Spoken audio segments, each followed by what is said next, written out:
Ayan guys, so i-harvest natin to. Itong aking dahong malunggay, ang baba. Ito, mababa lang. So, ayan. I-harvest natin. Oh. Ito, malunggay. Harvest na natin to.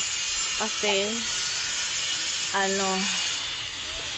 ilalagay natin dun sa talong, sigarilyas, at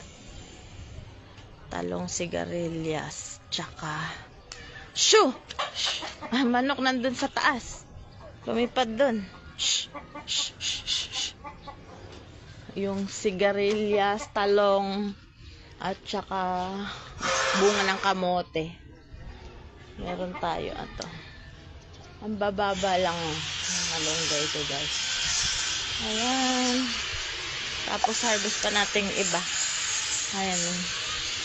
Kadami. Ang baba lang. So, i-harvest ko na to. Ang dami. Siguro matagal ko to babalatan na.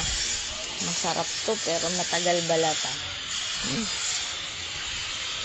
Kasi ang dami. Dapat ko muna. Itong malaki pwede pa kaya to?